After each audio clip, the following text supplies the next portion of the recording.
नमस्कार, मैं हूं निकिता और आप देख रहे हैं सत्य हिंदी। चलिए एक नजर डालते हैं अब तक की सुर्खियों पर। इसराइल के रक्षा मंत्री इसराइल काट्स ने ईरान को चेतावनी दी है। उन्होंने कहा है कि ईरानी हमलों में मारे गए इसराइली नागरिकों की जान की कीमत तेहरान के नागरिकों को चुकानी पड़ेगी। रात भर इसराइल में हुई ईरानी हमलों में कम से कम 8 लोगों की मौत हुई और कई लोग घायल हुए हैं। उन्होंने ईरान के सर्वोच्च नेता अयातुल्लाह अली खामेनेई पर आरोप लगाया कि उन्होंने जानबूझकर आम नागरिकों को निशाना बनाया ताकि आईडीएफ को जवाबी हमला करने से रोका जा सके। इसराइल काट्स ने खामेनेई को डरपोक हत्यारा और घमंडी तानाशाह करार दिया। उन्होंने कहा कि इसराइल जल्द ही जवाबी कार्रवाई करेगा। इसराइल से तनाव के बीच ईरान ने एक शख्स को इसराइल के लिए जासूसी करने के आरोप में मौत की सजा सुनाई है। इस बात की जानकारी ईरान की न्यायपालिका ने दी। न्यायपालिका के मुताबिक इस फैसले को अदालत की पूरी प्रक्रिया के बाद अमल में लाया गया है। ईरानी न्यायपालिका से जुड़ी खबरें देने वाली एजेंसी मिजान के मुताबिक इस्माइल फेकरी को दिसंबर 2023 में गिरफ्तार किया गया था। न्यायपालिका के मुताबिक इस्माइल फेकरी पर इसराइल की खुफिया एजेंसी मोसाद का सहयोग करने का आरोप था। यूरोपीय आयोग की अध्यक्ष उर्सुला वॉन डेर लेयन ने कहा है कि उन्होंने रविवार को इसराइल के प्रधानमंत्री बेंजामिन नेतन्याहू से फोन पर बात की। उन्होंने नेतन्याहू से कहा कि ईरान से निपटने का सबसे अच्छा तरीका बातचीत है। उर्सुला वॉन ने बताया कि फोन पर बातचीत के दौरान वह और नेतन्याहू इस बात पर सहमत हुए कि इसमें कोई शक नहीं है कि ईरान के पास परमाणु हथियार नहीं होने चाहिए।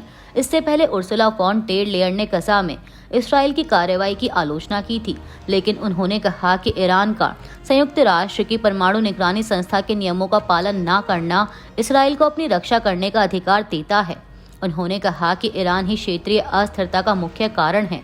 उर्सुला वॉन डेर लेयन इस समय कनाडा में G7 सम्मेलन में हैं। उन्होंने कहा कि G7 सम्मेलन में ईरान और इसराइल के बीच चल रहे संघर्ष पर चर्चा की जाएगी। साथ ही रूस के यूक्रेन पर हमले का मुद्दा भी उठाया जाएगा। इसराइली इमरजेंसी सर्विस ने कहा कि रविवार रात हुए ईरान के हमलों में 5 लोगों की मौत हुई है। मारे गए लोगों में 2 पुरुष और 2 महिलाएं शामिल हैं। इस हमले में घायल हुए 92 लोगों को इलाज के लिए अस्पताल भेजा गया। इसराइली इमरजेंसी सर्विस ने बताया कि शुक्रवार से अब तक इसराइल में मरने वालों की संख्या बढ़कर कम से कम 19 हो गई है। शुक्रवार से ही दोनों देशों ने एक दूसरे पर हमले शुरू कर दिए थे। वहीं ईरान के स्वास्थ्य मंत्रालय ने रविवार को बताया कि शुक्रवार से अब तक इसराइली हमलों में देश भर में 224 लोगों की मौत हो चुकी है। अमेरिका के राष्ट्रपति डोनाल्ड ट्रंप ने ऑपरेशन राइजिंग लायन शुरू होने के बाद से ईरानी supreme leader Ayatollah Ali Khamenei की हत्या की इस्राएली योजना को वीटो कर दिया है। यह जानकारी अमेरिकी न्यूज एजेंसी रॉयटर्स ने 2 अमेरिकी अधिकारियों के हवाले से दी। इस बीच ट्रंप ने एबीसी न्यूज के साथ एक इंटरव्यू के दौरान कहा कि यह संभव है कि हम इसराइल और ईरान के बीच सैन्य संघर्ष में शामिल हो सकते हैं, लेकिन उन्होंने दोहराया कि अमेरिका इस समय संघर्ष में शामिल नहीं है। इस चौंकाने वाले खुलासे में अमेरिकी अधिकारियों ने बताया कि इसराइल ने ईरान के सर्वोच्च नेता अली खामेनेई की हत्या की योजना बनाई थी। यह योजना उस समय बनाई गई जब इसराइली बलों ने ऑपरेशन राइजिंग लायन के तहत ईरान के परमाणु ठिकानों और शीर्ष सैन्य अधिकारियों को निशाना बनाया था, लेकिन तभी अमेरिकी राष्ट्रपति डोनाल्ड ट्रंप ने इस योजना को वीटो कर दिया। उन्होंने इसराइली नेताओं से साफ कहा कि क्या ईरान ने अभी तक किसी अमेरिकी को मारा है? नहीं, जब तक ऐसा नहीं होता हम उनके राजनीतिक नेतृत्व पर हमला करने की बात भी नहीं करेंगे। भारत सरकार ने सोमवार को साल 2027 में जनसंख्या गणना कराने की घोषणा की। इसकी जानकारी भारतीय गृह मंत्रालय ने एक प्रेस विज्ञप्ति के जरिए दी। जारी प्रेस विज्ञप्ति के मुताबिक जनगणना साल 2027 2 चरणों में कराई जाएगी। देश के अधिकतर हिस्सों में जनगणना के लिए 1 मार्च 2027 की रात 12 बजे को आधार तारीख माना जाएगा। वहीं ठंडे और बर्फबारी वाले इलाकों जैसे लद्दाख, जम्मू कश्मीर, हिमाचल प्रदेश और उत्तराखंड में जनगणना की तारीख 1 अक्टूबर 2026 तय की गई है। गृह मंत्रालय ने बताया कि इन क्षेत्रों के लिए मौसम की कठिन परिस्थितियों को देखते हुए यह फैसला लिया गया है। वहीं इससे पहले जनगणना साल 2011 में कराई गई थी। सरकार द्वारा जारी 16वीं जनगणना पर अधिसूचना को निराशाजनक करार देते हुए कांग्रेस ने सोमवार को कहा कि वह यानी सरकार इस प्रक्रिया में जाति को शामिल करने पर चुप है और पूछा कि क्या यह सरकार का एक और यू टर्न है। विपक्षी दल ने यह भी कहा कि केंद्र को न केवल जाति गणना के लिए बल्कि जातिवार सामाजिक आर्थिक मापदंडों पर विस्तृत डेटा लाने के लिए भी तेलंगाना मॉडल अपनाना चाहिए। कांग्रेस महासचिव जयराम रमेश ने कहा कि आज की जो अधिसूचना आई है इसमें नई बात क्या है। इसमें यही कहा गया है ना कि जम्मू कश्मीर, हिमाचल और उत्तराखंड में अक्टूबर 2026 को और भारत के अन्य राज्यों में मार्च 2027 को जनगणना होगी। यह तो 30 अप्रैल को ही घोषणा की गई थी। यह बहुत प्रचारित अधिसूचना है। अंत में क्या निकला? यही जो 30 अप्रैल को आपने घोषणा की थी वही दोहराया है और इसमें सिर्फ जनगणना की बात है, जाति जनगणना की बात नहीं है। क्यों इसमें जाति को लेकर कोई जिक्र नहीं किया गया? इसमें जाति के बारे में कोई जानकारी नहीं दी गई। कितने सवाल होंगे? क्या सिर्फ गिनती होगी या सामाजिक आर्थिक स्थिति पर भी सवाल होंगे? इसके बारे में कुछ नहीं है। कांग्रेस नेता ने कहा कि हेडलाइन बनाने के लिए उन्होंने यह अधिसूचना निकाली। बहुत से सवाल हैं और हम यह दबाव कायम रखेंगे कि तेलंगाना मॉडल राष्ट्रीय स्तर पर अपनाया जाना चाहिए। साल 2027 में उत्तर प्रदेश में विधानसभा चुनाव होने हैं। इससे पहले समाजवादी पार्टी एक्टिव हो गई है और वह वोटर लिस्ट के मुद्दे पर अभी से सजग दिख रही है। सपा की सजगता से यह संदेश जा रहा है कि यूपी में अखिलेश यादव भारतीय राष्ट्रीय कांग्रेस के नेता राहुल गांधी की दिखाई राह पर चल रहे हैं। दरअसल राहुल गांधी महाराष्ट्र विधानसभा चुनाव के बाद से ही वोटर लिस्ट में गड़बड़ी का आरोप लगा रहे हैं। बीते दिनों उन्होंने प्रमुख राष्ट्रीय अखबारों में लेख भी लिखा था जिस पर जमकर सियासी बवाल हुआ था। वहीं अब यूपी में अखिलेश यादव ने कहा कि वोटर लिस्ट की गड़बड़ी ठीक की जाएगी।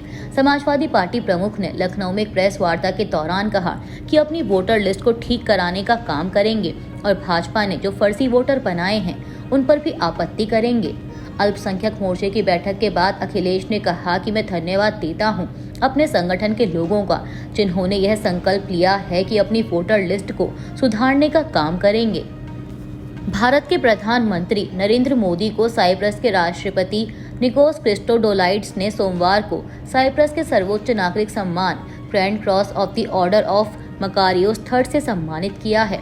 सम्मान मिलने के बाद पीएम मोदी ने साइप्रस के राष्ट्रपति निकोस क्रिस्टोडोलाइड्स, वहां की सरकार और जनता के प्रति आभार व्यक्त किया। उन्होंने कहा कि सम्मान के लिए आपका, साइप्रस सरकार और साइप्रस के लोगों का हृदय से हार्दिक अभिनंदन और आभार व्यक्त करता हूं।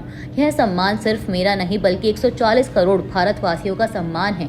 यह उनके सामर्थ्य और आकांक्षाओं का सम्मान है। ये हमारे देश के सांस्कृतिक भाईचारे और वसुधैव कुटुंबकम की विचारधारा का सम्मान है।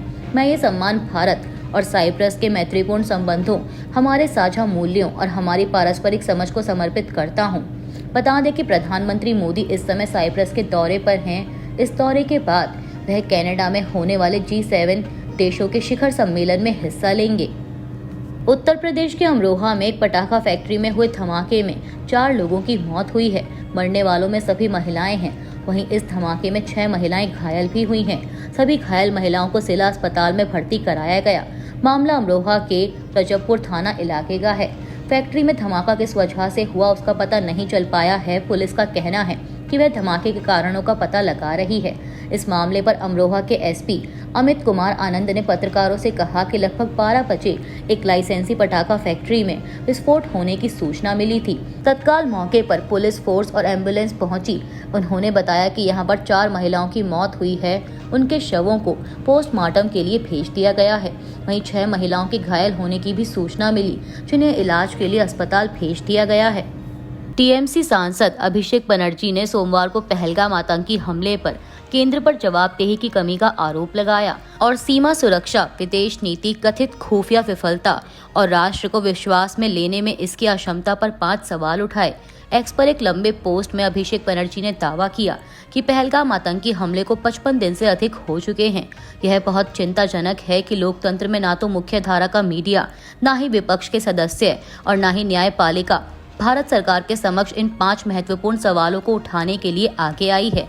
उन्होंने कहा कि हालांकि राष्ट्र की भलाई के लिए प्रतिबद्ध एक नागरिक और जवाबदेही के साथ सौंपे गए एक जनप्रतिनिधि के रूप में मैं भारत सरकार के समक्ष ये 5 सवाल उठाता हूं। उन्होंने पूछा कि कैसे 4 आतंकवादी सीमा पर घुसपैठ करने में कामयाब हो गए और हमला कर दिया, जिसमें 26 निर्दोष नागरिक मारे गए। राष्ट्रीय सुरक्षा में इस बड़े उल्लंघन के लिए जवाबदेही कहां है? पीटीआई की एक रिपोर्ट के मुताबिक लुफ्थांसा एयरलाइन ने कहा है कि रविवार को फ्रैंकफर्ट हैदराबाद जाने वाली लुफ्थांसा की फ्लाइट को बम की धमकी के कारण वापस उसके मूल हवाई अड्डे पर भेजा गया। एयरलाइन के प्रवक्ता ने एक बयान में कहा कि जिन यात्रियों को फ्रैंकफर्ट में ठहरने की व्यवस्था की गई थी वे सोमवार को हैदराबाद के लिए अपनी यात्रा जारी रखेंगे। लुफ्थांसा के प्रवक्ता ने बयान में कहा कि अत्यधिक सावधानी बरतते हुए सोशल मीडिया पर पोस्ट की गई बम की धमकी के बारे में अधिकारियों को पता चलने के बाद फ्रैंकफर्ट से हैदराबाद जाने वाली लुफ्थांसा की फ्लाइट LH752 को अपने प्रस्थान बिंदु पर वापस भेज दिया गया। अभी के लिए बस इतना ही। बाकी की खबरों के लिए बने रहिए सत्य हिंदी के साथ। Copyright disclaimer under Section 107 of the Copyright Act 1976. Allowance is made for fair use for purposes such as criticism, comment, news reporting, scholarship, and research. Fair use is a use permitted by copyright statute that might otherwise be infringing.